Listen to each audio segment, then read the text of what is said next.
Assalamualaikum warahmatullahi wabarakatuh. Perkenalkan nama saya Wilma Runida dengan NIM 08041282530035. Di video ini, saya akan menjelaskan tentang siklus sel, mulai dari pengertian, tahapan, dan regulasi siklus sel.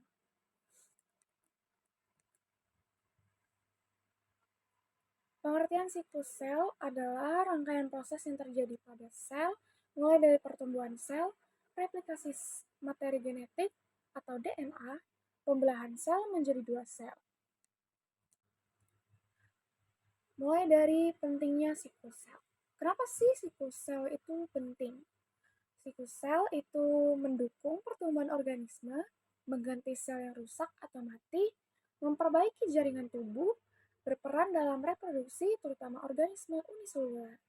Tanpa siklus sel, kehidupan tidak dapat berlangsung dengan normal. Berikut tahapan siklus sel. Siklus sel ini memiliki dua tahap utama. Yang pertama itu interfase atau fase persiapan. Yang kedua fase M atau fase pembelahan atau mitosis. Sebagian besar waktu sel berada pada interfase.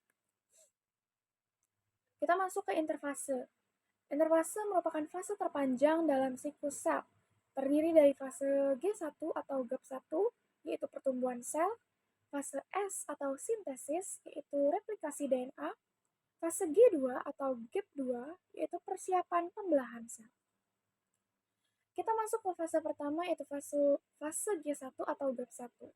Ciri-ciri fase G1 itu sel mengalami pertumbuhan ukuran, sintesis protein dan RNA, penambahan jumlah organel, dan sel mulai menjalankan fungsi normalnya. Fase ini menjadi penentu apakah sel akan membelah atau tidak. Lanjut ke fase S atau fase kedua, yaitu sintesis.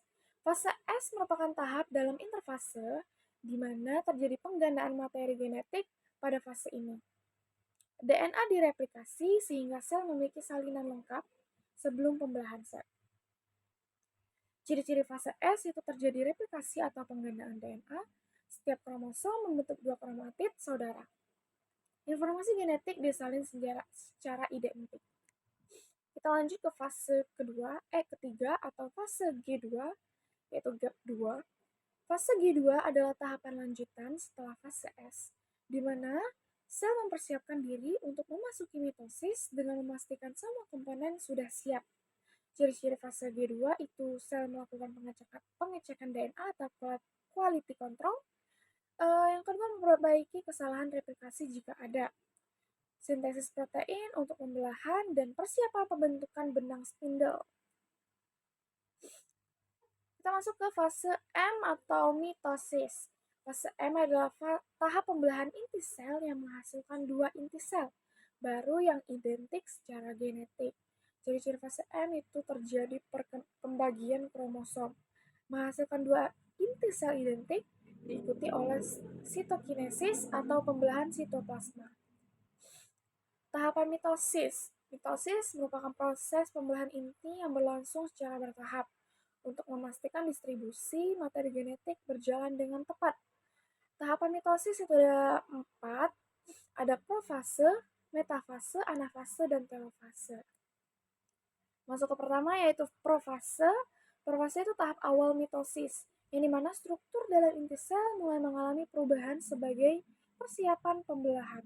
Ciri-ciri profase itu ada kromatin memadat menjadi kromosom, membran inti mulai menghilang, nukleolus menghilang, benang spindle mulai terbentuk. Lanjut kedua itu ada metafase. Metafase adalah tahap di mana kromosom berada pada posisi paling teratur sebelum dipisahkan ke kutub sel. Ciri-ciri metafase itu kromosom berjajar di bidang ekuator sel, spindle melekat pada sentromer, posisi kromosom sangat teratur.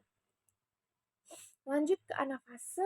Pada anafase, kromatid saudara berpisah, ditarik ke kutub yang berlawanan. Setiap kutub mendapatkan jumlah kromosom yang sama.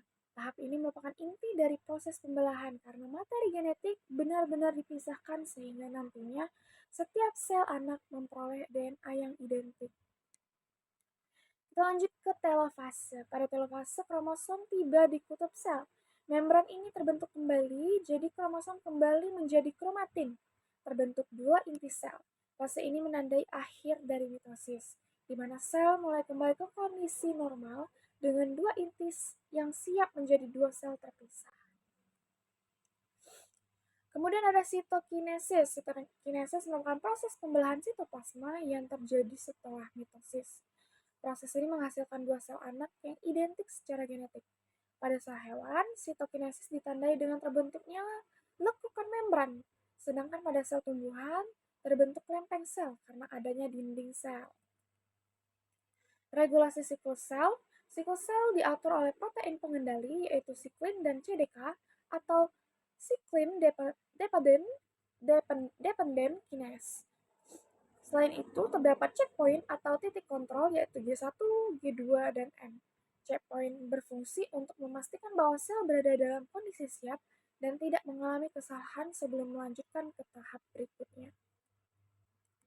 Kemudian ada pula dampak siklus sel. Jika regulasi siklus terganggu, maka sel dapat membelah secara tidak terkendali. Hal ini dapat menyebabkan terjadi mutasi DNA, berpotensi menimbulkan penyakit seperti kanker. Oleh karena itu, pengendali siklus sel sangat penting bagi kelangsungan hidup sel. Kemudian kita sampai di penghujung materi. Kesimpulannya yaitu siklus sel merupakan proses penting dalam kehidupan sel yang terdiri dari interfase dan mitosis. Proses ini langsung secara teratur dan terkontrol. Siklus sel berperan dalam pertumbuhan, perbaikan jaringan, dan reproduksi sel.